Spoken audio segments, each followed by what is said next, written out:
আজকে আমি আপনাদেরকে বরবাদ, তুফান এবং দরদ মুভির কিছু আপডেট দেওয়ার চেষ্টা করব। ইতিমধ্যে আপনারা সবাই জানেন বরবাদ মুভির ডিরেক্টর মেহেদী হাসান হৃদয় ভাই গতকালকে ইন্ডিয়া গেছে, এবং কি জন্য ইন্ডিয়া গেছে সেটা ইতিমধ্যে হয়তো আপনারা অনেকেই জানেন, আবার অনেকেই জানেন না, আবার অনেকে বলতে পারেন কি জন্য উনি ইন্ডিয়া গেল। যেহেতু বরবাদ মুভির শুটিং খুব শীঘ্রই শুরু হবে, বরবাদ মুভির বেশিরভাগ শুটিং হবে হচ্ছে মুম্বাইতে, সেজন্য হচ্ছে অনেক পূর্ব প্রস্তুতি থাকতে পারে। বরবাদ মুভিতে হচ্ছে কলকাতারও কিছু হচ্ছে অ্যাক্টররা থাকতে পারে, সেজন্য হচ্ছে সবার সাথে বসে কিভাবে কি করা যায় আর কিভাবে হচ্ছে মুভিটার হচ্ছে সবকিছু মিলিয়ে হচ্ছে মানে অনেক একটা ডিরেক্টরের অনেক কাজ থাকে, সেজন্য হচ্ছে মেহেদী হাসান হৃদয় ভাই হচ্ছে বর্তমানে ইন্ডিয়াতে আছেন। বরবাদ মুভি সম্পর্কে আরো অনেক আপডেট আছে, যে আপডেট গুলো আপনাদেরকে আস্তে আস্তে জানাবো। এরপরে যদি দরদ নিয়ে কথা বলি, দরদের অনন্য মামুন ভাইয়ের ইতিমধ্যে আপনারা সবাই জানেন, অন্য মামুন ভাই হচ্ছে ফেসবুকে পোস্ট দিচ্ছে খুব শীঘ্রই হচ্ছে দরদের খেলা শুরু হবে নতুন করে, নতুন উদ্যমে। তার মানে বোঝা যায় যে সামনে দরদ নিয়ে খুব শীঘ্রই নতুন কিছু শুরু হতে যাচ্ছে। একটা জিনিস হচ্ছে এই দরদের ভাগ্যটা আসলে খুবই খারাপ।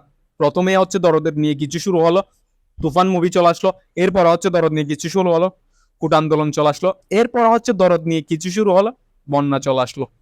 এবার হয়তো ফাইনালি দরদ কিছু একটা হবে। আমি আশা রাখি এই দরদ আসুক, সবার ভালোবাসা পাক এবং ছাড়িয়ে যাক। তুফান মুভি নিয়ে যদি কথা বলি, তুফান মুভির স্পেশাল আপডেট ইতিমধ্যে আপনারা সবাই জানেন, 19 সেপ্টেম্বর ওটিটিতে আসতে যাচ্ছে তুফান।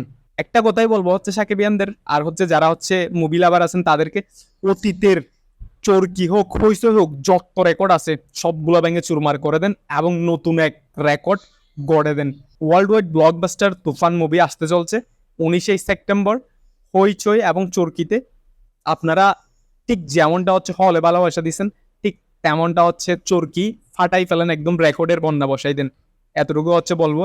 আর হচ্ছে আমাদের মেগাস্টার শাকিব খানের হচ্ছে আরো আপকামিং অনেকগুলো কি আসতেছে, আপনার কাজ আসতেছে, যে কাজগুলো হচ্ছে খুব দ্রুত হচ্ছে আপনাদের মাঝে হচ্ছে সুখবর দিবে।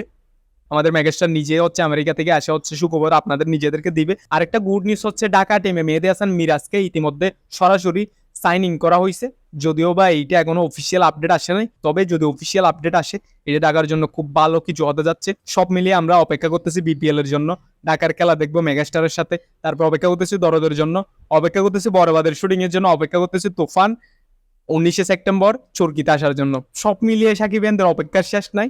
এটাই বলবো, সকল অপেক্ষার অবসান যাতে সুন্দর, মার্জিত এবং সফলতার মধ্যে শেষ হয়। সবাই ভালো থাকবেন, আল্লাহ হাফেজ।